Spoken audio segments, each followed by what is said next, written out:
Imagine waking up tomorrow, and the internet is completely gone. No YouTube, no social media, no online games, no streaming movies. Your phone becomes almost useless. Your laptop sits quietly on your desk. Notifications disappear, and the constant stream of information suddenly stops. For many people today, boredom would arrive almost immediately. But for most of human history, this was normal.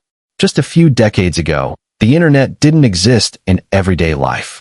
There were no viral videos, no endless scrolling, and no instant entertainment available every second of the day. Yet people were far from bored. In fact, they found hundreds of creative ways to entertain themselves, spend time with friends, and escape the routines of everyday life. Some of these activities built communities. Some required imagination and creativity. And some were surprisingly intense, competitive, or even dangerous. Today we're traveling back to a time before Wi-Fi, before smartphones, and before online entertainment took over the world. These are 11 things people did for fun before the internet. And by the end of this video, you might realize something surprising. Life before the internet may have been slower, but it was never boring. Let's begin. Chapter 11. Board games and tabletop competitions. Before digital games filled screens, entertainment often happened around a table. Families gathered in living rooms, kitchens, or community halls to play board games that could last hours. Games like chess, checkers, card games, and many other tabletop competitions were incredibly popular forms of entertainment. These games required strategy, patience, and social interaction. Unlike modern video games played alone online, board games created moments where people sat face-to-face, reading each other's reactions and trying to outthink their opponents. Chess, for example, has existed for centuries and became one of the most respected strategy games in the world. Others became intensely competitive, with players spending years mastering tactics and probabilities. Board games were more than just entertainment. They were social rituals. Evenings spent around a table with friends or family created memories, laughter, rivalries, and stories that lasted for years. In a time without digital distractions, these moments of shared entertainment formed an important part of daily life. Chapter 10. Radio shows and family listening nights. Long before streaming services and podcasts, radio was one of the most powerful forms of entertainment in the world. In the early 20th century, families gathered around large wooden radios placed proudly in living rooms.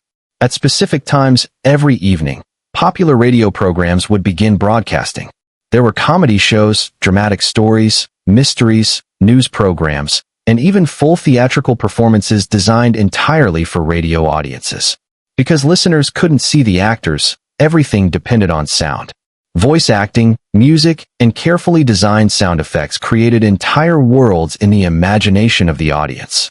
A creaking door, footsteps echoing in a hallway, the sound of a storm outside. These small details helped listeners visualize entire scenes in their minds. Radio dramas became so popular that millions of people scheduled their evenings around their favorite programs. In many homes, listening to the radio together became a family tradition.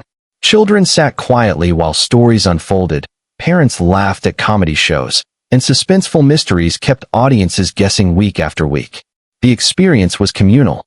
Unlike modern entertainment, where people watch content alone on personal devices, radio listening was something people experienced together. Chapter 9. Going to the movies as a major social event. Today, watching movies is as simple as opening a streaming app. But in the past, going to the cinema was a major event. Movie theaters were grand spaces filled with bright lights, large crowds, and enormous screens. For many people, visiting the theater was something they planned days in advance. Friends arranged group outings. Families dressed nicely for evening showings. Some theaters were so elaborate that they looked like palaces, with huge chandeliers, velvet curtains, and decorative architecture. Inside, audiences experienced films together as a shared emotional journey. People laughed together during comedies. Gasps filled the room during suspenseful scenes.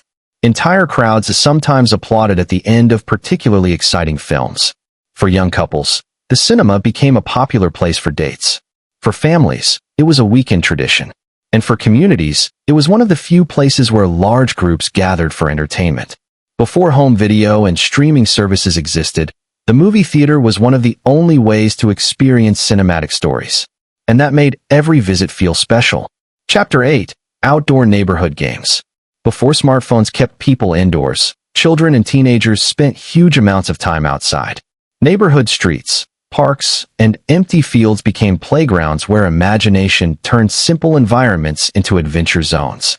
Games like tag, hide and seek, and countless variations of running competitions were incredibly common.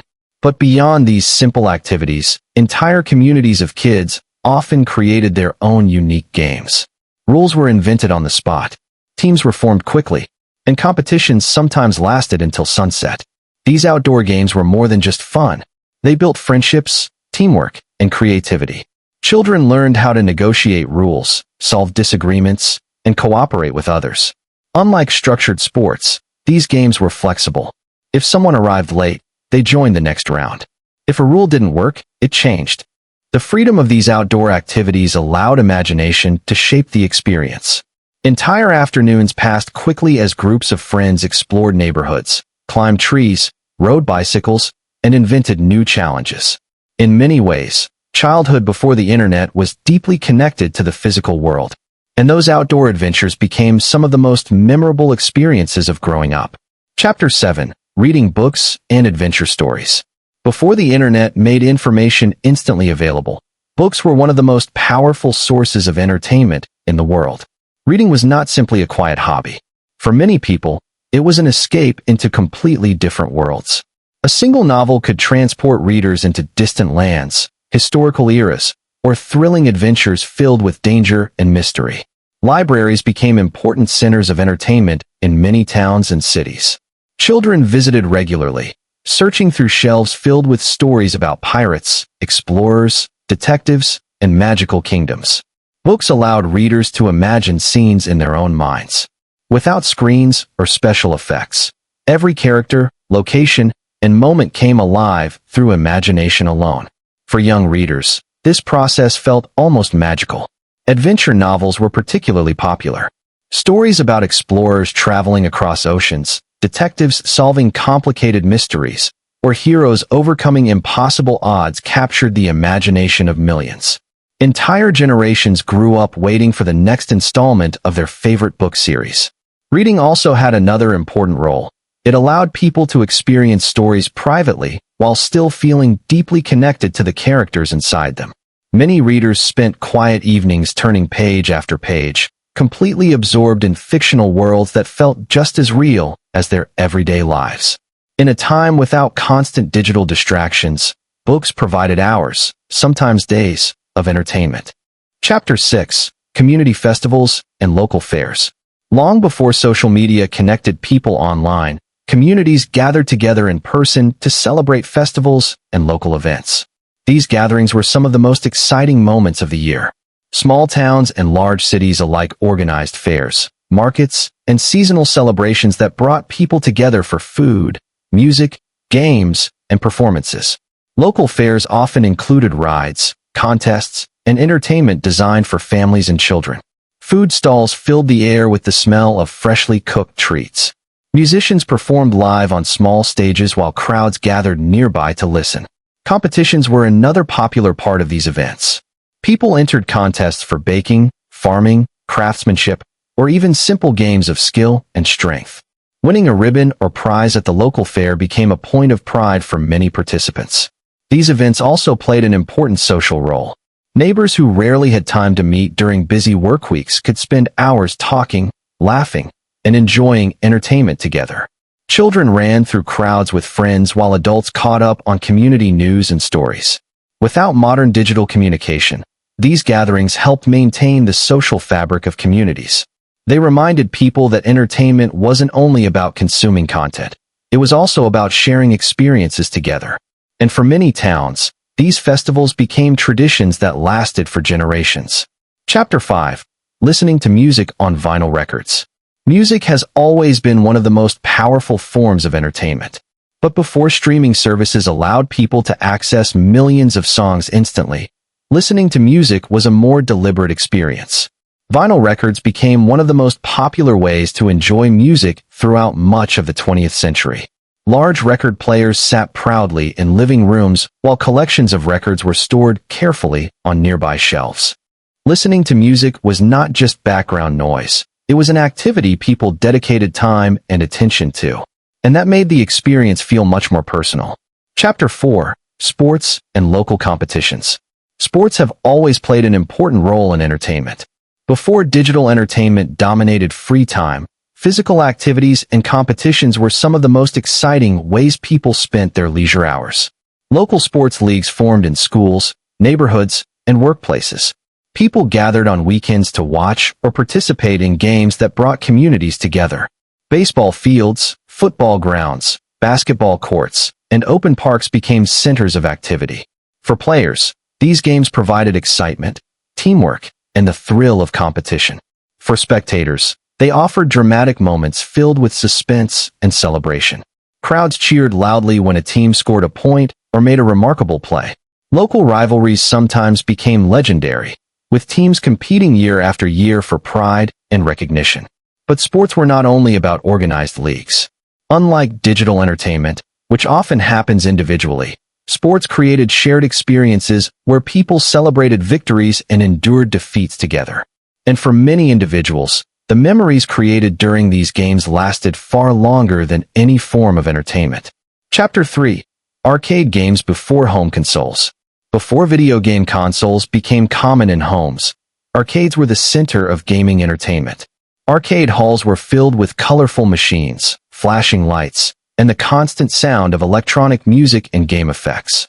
Players inserted coins into machines to start a game, each attempt giving them a limited chance to achieve a high score. Games were designed to be challenging and addictive.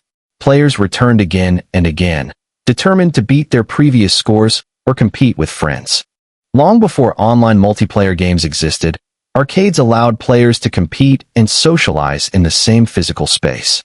For many people, the excitement of stepping into an arcade filled with glowing machines and energetic crowds was unforgettable. Chapter 2. Writing letters and pen pals. Communication was very different before email, messaging apps, and social media. When people wanted to stay in touch with friends or relatives who lived far away, they often wrote letters. Handwritten letters carried thoughts, stories, and personal experiences across long distances. Sending and receiving mail required patience.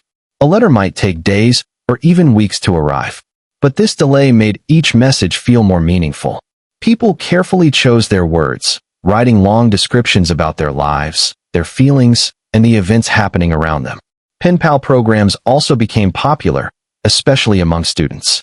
Children from different countries exchanged letters, learning about each other's cultures and daily lives. Opening a letter in the mailbox brought excitement and curiosity.